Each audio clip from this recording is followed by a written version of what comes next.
Hi, welcome to our channel where we share the most intriguing stories.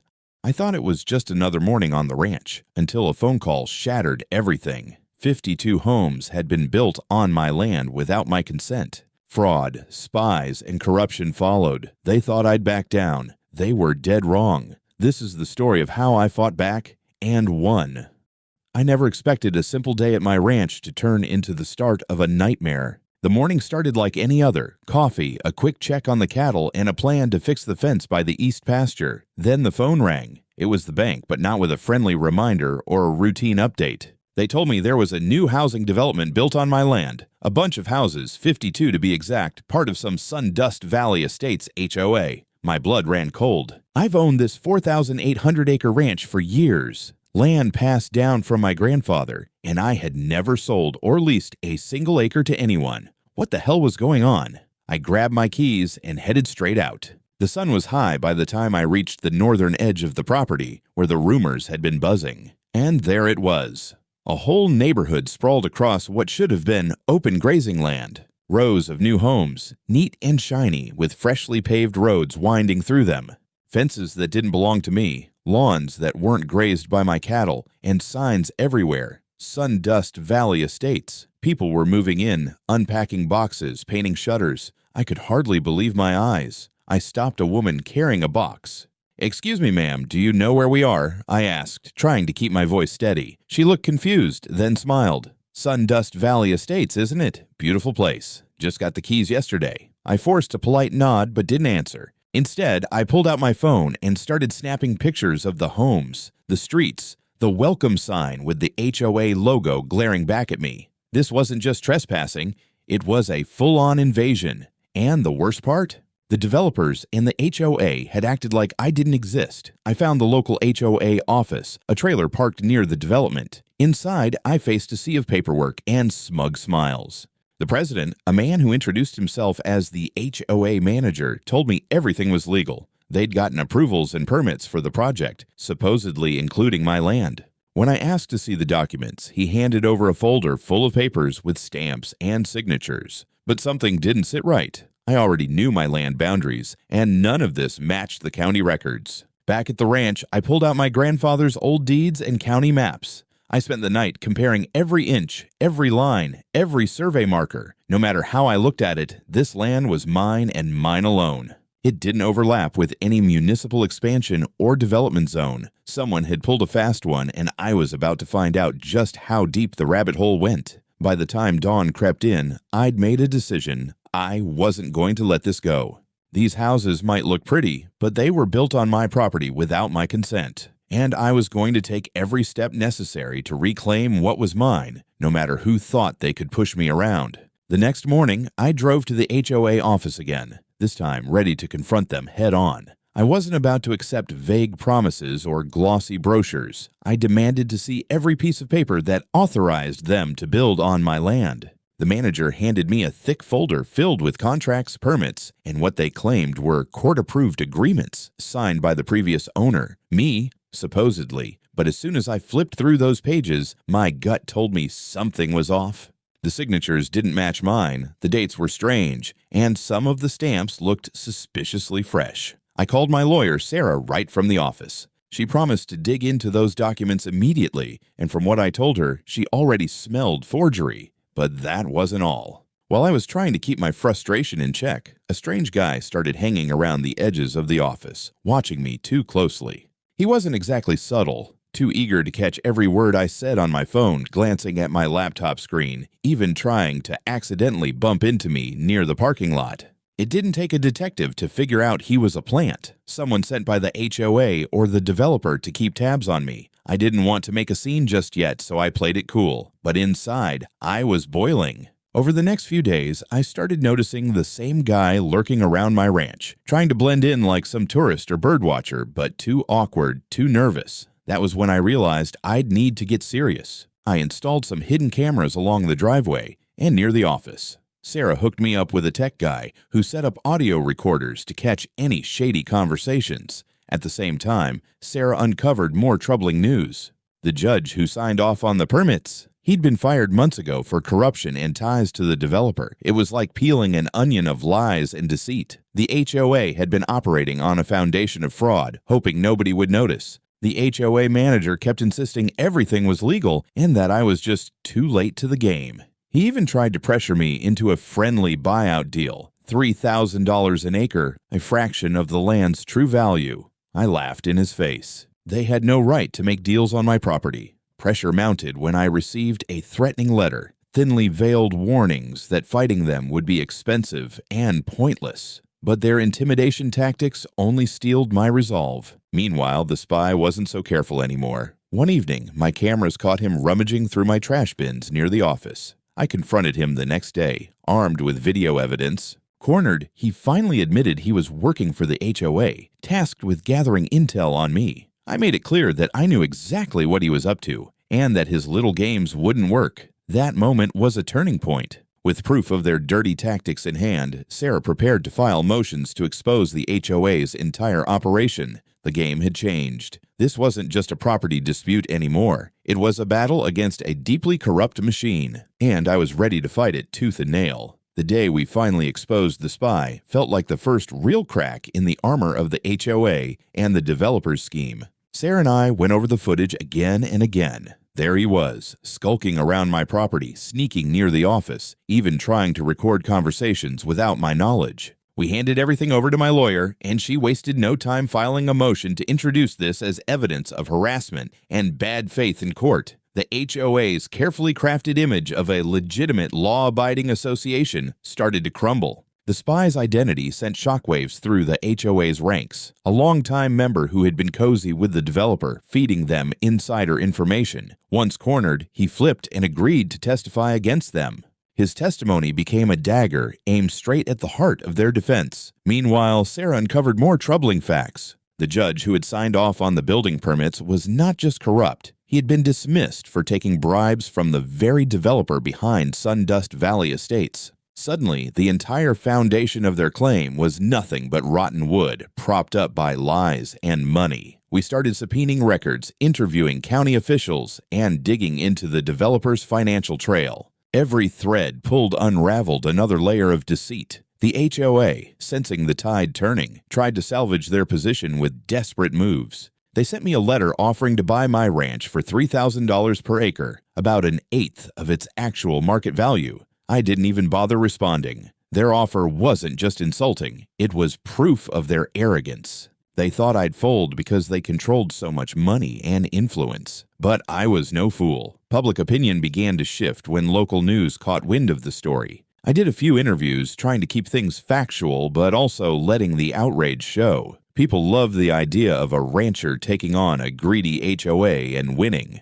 I even got messages from neighbors and other landowners who dealt with similar abuses. For the first time, I didn't feel alone, but it wasn't all victories. The pressure was relentless. Threatening letters turned into subtle attempts to scare me off the property. I had someone try to sabotage my water supply one night, probably a warning. I doubled down on security, installing motion sensors and floodlights, and kept a close eye on any strange activity. Sarah prepared our next big move, filing a lawsuit not just against the HOA, but also the developer, accusing them of fraud, trespassing, and conspiracy to defraud. This wasn't going to be a simple court case, it was a full-on legal war. Through it all, the spy's testimony was a game-changer. In court, he described how the HOA had coordinated with the developer, forged documents, and pushed the project forward despite knowing the land wasn't theirs. His words hit hard, backed by emails and phone records we had seized. For once, I felt hope.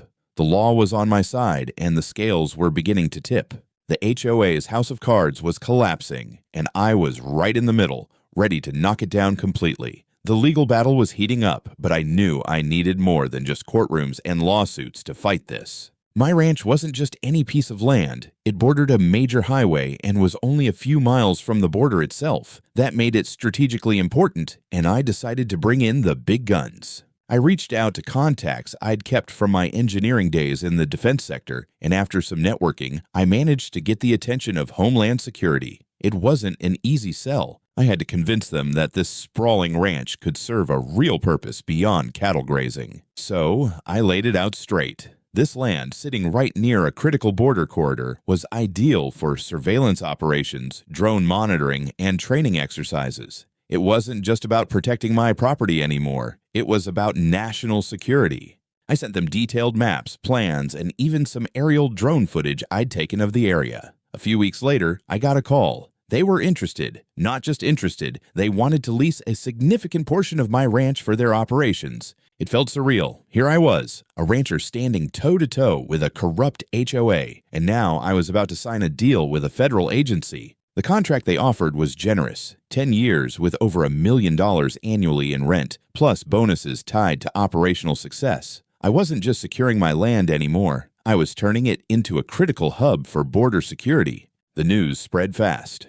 The HOA and the developer didn't take it lightly. Suddenly, my legal opponents were dealing not only with me, but with federal authorities. I could almost hear the panic in their desperate calls and last-ditch offers. Homeland Security quickly moved in. They set up radar stations, drone launch pads, and command posts. Their teams trained on my land, running exercises that brought a whole new level of activity to the ranch. The county wasn't used to seeing black SUVs with government plates rolling down dirt roads or hearing the buzz of unmanned aircraft overhead. For me, it was a vindication.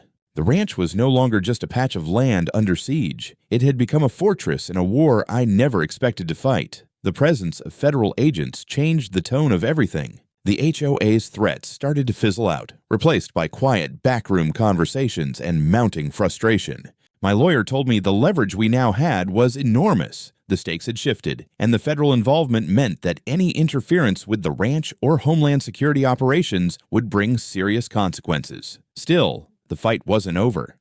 The developer and HOA tried to stir up local politics, lobbying county officials, trying to paint me as a troublemaker blocking progress. But with the federal lease in place, their influence waned. I could see their desperation, but I was standing on solid ground, both literally and figuratively. Late one night, as I looked out over the sprawling fields now dotted with federal equipment, I realized how far I'd come. From a shocked rancher stumbling onto a housing development built on his land to a key player in a national security operation, this fight was bigger than property rights. It was about standing up for what was right and refusing to be pushed around. The moment Homeland Security set up shop on my ranch, things started to change fast. What had been a messy, frustrating property dispute turned into a full-blown investigation that shook the entire county. Federal agents don't mess around, and their presence brought a new level of scrutiny to the HOA and the developer's shady operations. It began with a knock on the door early one morning. I opened it to find a pair of sharp-eyed agents in dark suits, badges discreetly clipped to their belts. They introduced themselves as part of a joint task force investigating corruption and fraud related to land development in the region. I invited them in, eager to give whatever help I could. They explained that they'd been monitoring the HOA and developer for months, following financial trails that led right to the county commission and even higher. The judge who'd approved the permits was just the tip of the iceberg. There were bribes, kickbacks, and shell companies involved in funneling money between these parties. The agents wanted access to everything I had, the documents, recordings, videos of the spy, any correspondence with the HOA or developer. I handed over files, emails, and surveillance footage without hesitation. It felt like finally someone was taking my side seriously. The investigation quickly expanded. Federal auditors combed through HOA records, bank accounts, and county permits. Local news picked up the story, broadcasting headlines about corrupt officials and illegal land grabs. I started seeing articles with my name in them. Rancher takes on corrupt HOA. And I won't lie, it felt good to be vindicated, even if the fight was far from over. The HOA president and 2 other board members were subpoenaed and soon arrested on charges of conspiracy, fraud, and bribery. They looked stunned in the news photos, far from the confident people who'd once tried to intimidate me. I knew these arrests wouldn't solve everything, but it was a massive step. The developer wasn't sitting quietly either. They hired expensive lawyers and fought back hard, filing motions to dismiss evidence and trying to delay proceedings. But the federal task force was relentless, and their investigation uncovered even more dirty deals, fake documents, illegal permits, and deliberate misrepresentation to county officials. One day, Sarah called me with some of the most damning information yet. emails between the developer and HOA president discussing how to cut corners and push through approvals regardless of land ownership. It was like having a smoking gun. These weren't just mistakes or oversights. They were calculated moves to steal my property. The pressure was intense, but I felt stronger than ever. Every new piece of evidence, every arrest, every headline was a blow to the corrupt system trying to steamroll me. I even started getting calls from other landowners who faced similar harassment, asking for advice. My fight was becoming part of a bigger movement, but the cost was real. Threatening messages arrived in my mailbox, some anonymous, others dripping with venom. One night, I found my water pump sabotaged. Someone had cut the power lines. It was a clear message: back off or suffer the consequences. Instead of scaring me, it fired me up. I doubled down on security, installed cameras, and made sure I wasn't alone out there. With Homeland Security still firmly established on the ranch and the federal task force moving faster than anyone expected, I realized we were on the cusp of something huge. This wasn't just about reclaiming my land anymore. It was about rooting out corruption and setting a precedent that no one could steal property or manipulate the system unchecked. The federal investigation gave us powerful ammunition, but now it was time to put it to use in court. Sarah and I spent countless hours preparing the lawsuit, drafting claims, gathering witness statements, and piecing together a timeline that showed exactly how the HOA and developer had conspired to steal my land and block my efforts to stop them.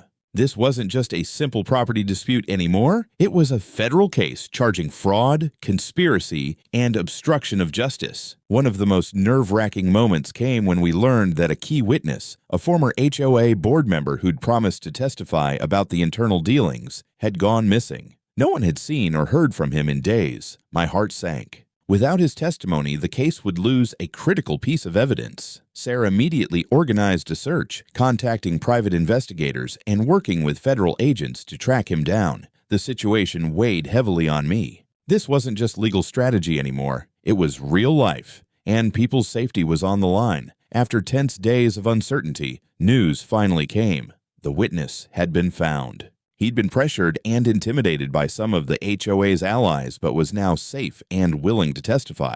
That moment felt like a victory in itself. It reminded me how dirty and desperate the opposition had become to try to silence the truth. Back in the office, Sarah and I worked late into the night reviewing evidence. The financial documents revealed massive money laundering and bribery schemes linked to the county commission. Emails showed the developer and HOA president coordinating to fabricate permits and keep me in the dark. We built a strong case not only on ownership, but also on the criminal behavior behind the scenes. The HOA wasn't going down without a fight. They filed motions to dismiss the case, accused me of harassment, and tried to discredit my character. At one point, a particularly aggressive attorney tried to suggest that I was exaggerating or even fabricating evidence. But Sarah was relentless, cutting through their arguments with precise facts and airtight documentation. I also leaned on my contacts from Homeland Security to provide expert testimony about the importance of the ranch and the disruption the illegal construction caused to national security operations.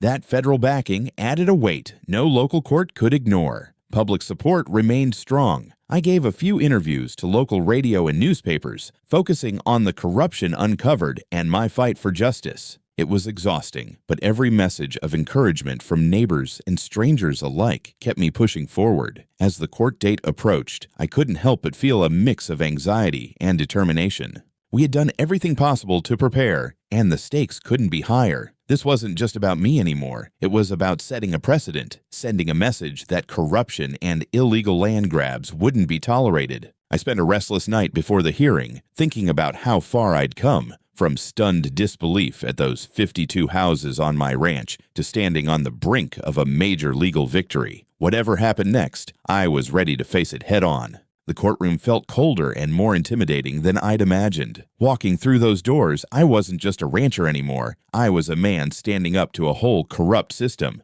The rows of seats filled with lawyers, county officials, and curious onlookers reminded me how high the stakes were. I took a deep breath and found my seat next to Sarah, who gave me a reassuring nod. The trial began with the prosecution laying out the case. They presented stacks of documents, emails, forged permits, financial records, painting a picture of deliberate fraud and conspiracy. The judge listened intently, occasionally scribbling notes. Every piece of evidence Sarah and I had painstakingly gathered was now on display for everyone to see. When it was my turn to testify, I told my story plainly. No fancy legal jargon, just the truth of how I inherited this land, the shock of seeing those 52 houses built without my knowledge or consent, and the toll it had taken on me and my family. I spoke about the intimidation, the sabotage, and the endless battle to reclaim what was mine. My voice cracked once or twice, but I pushed through. This wasn't just my fight, it was for anyone who'd ever had their rights trampled.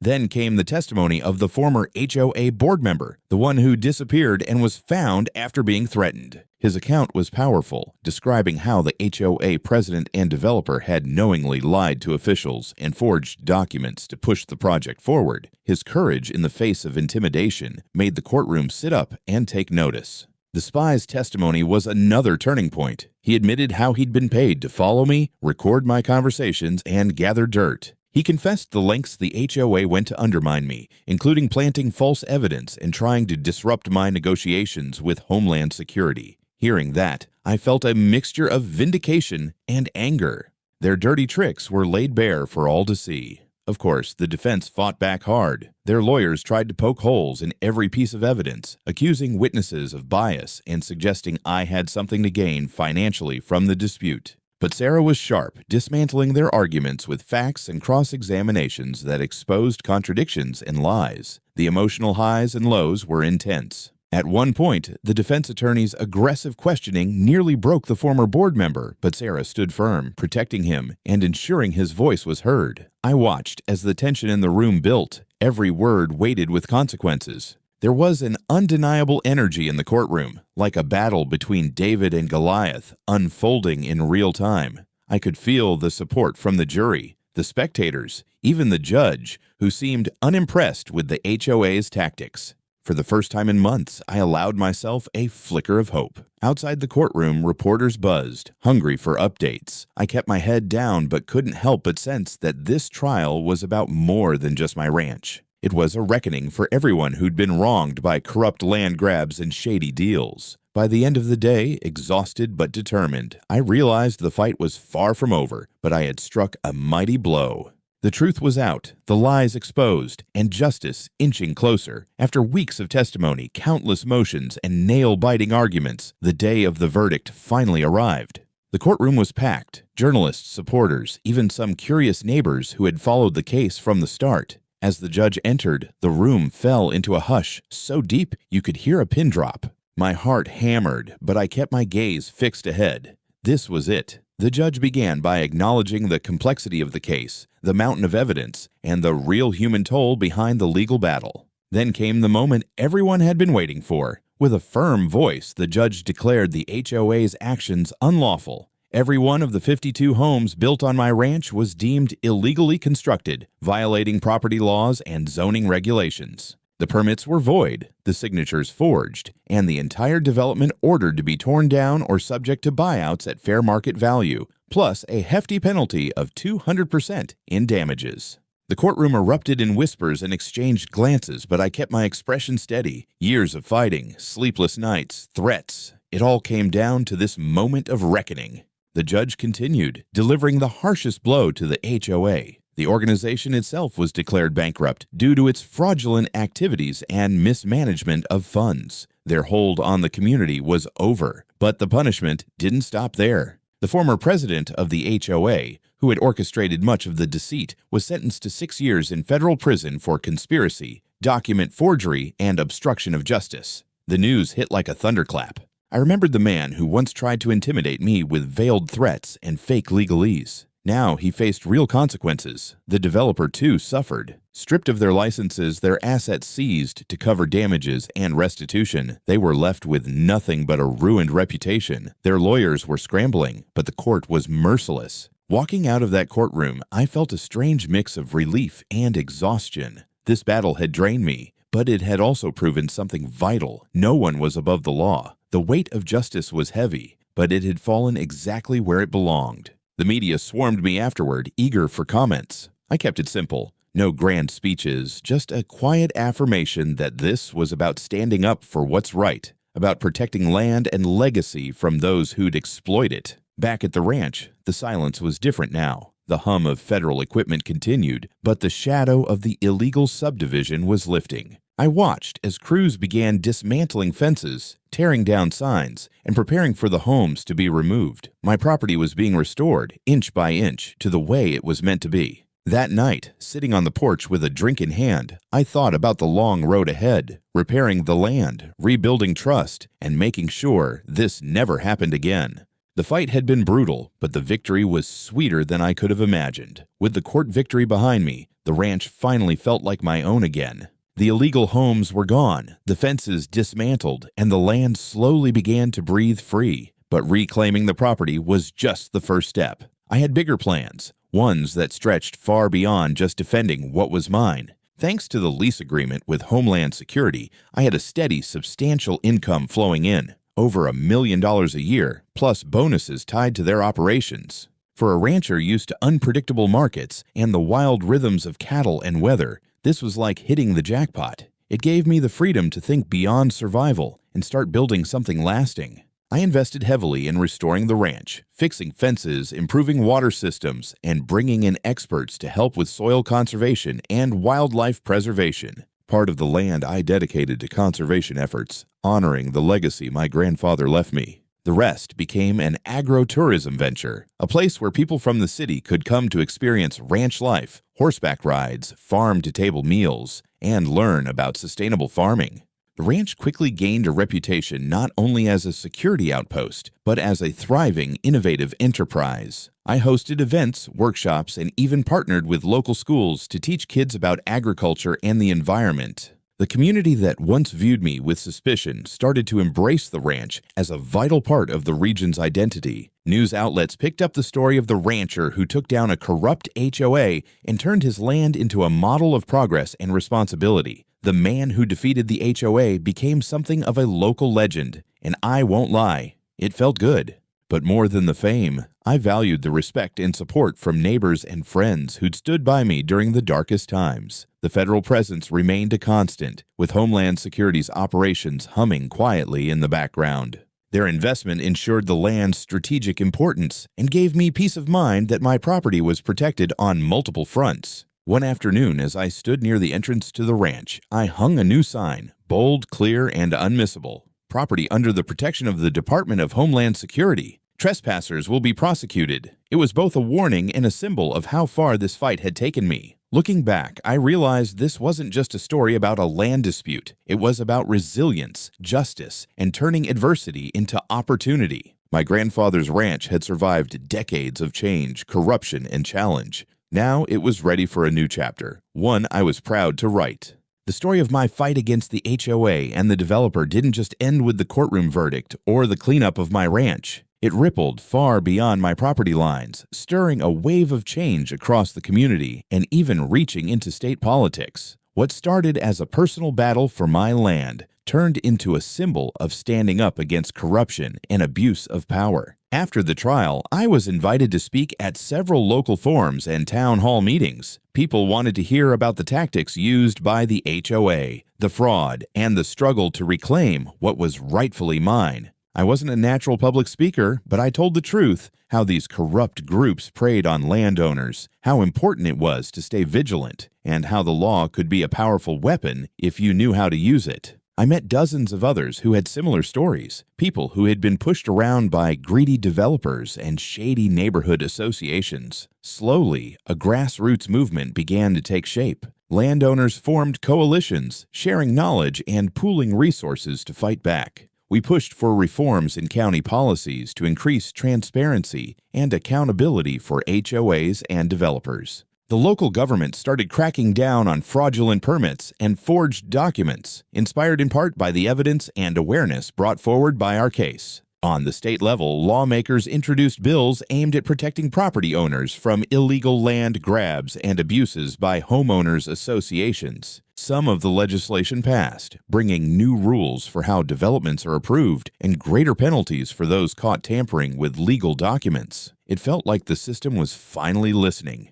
My relationship with Homeland Security also deepened. The agency continued to lease a significant portion of my ranch, and I was invited to consult on border security projects involving private landowners. It was an unexpected but meaningful new chapter for me, helping to build partnerships between the government and the ranching community to secure the border while preserving private property rights. Media outlets frequently called for interviews, and I found myself featured in regional news stories and podcasts. They dubbed me the rancher who took on the system and won, a title I accepted with a mix of pride and humility. But the real reward was seeing how my experience inspired others to stand firm, to demand justice, and to protect their homes and land. Looking out over my ranch now, with federal vehicles moving silently in the distance and families visiting the agro-tourism park I helped build, I feel a sense of peace. This land has been my family's legacy for generations, and I fought hard to preserve it, not just for me, but for the future of the community. The road wasn't easy, and the scars of the battle remain, but the fight made all the difference.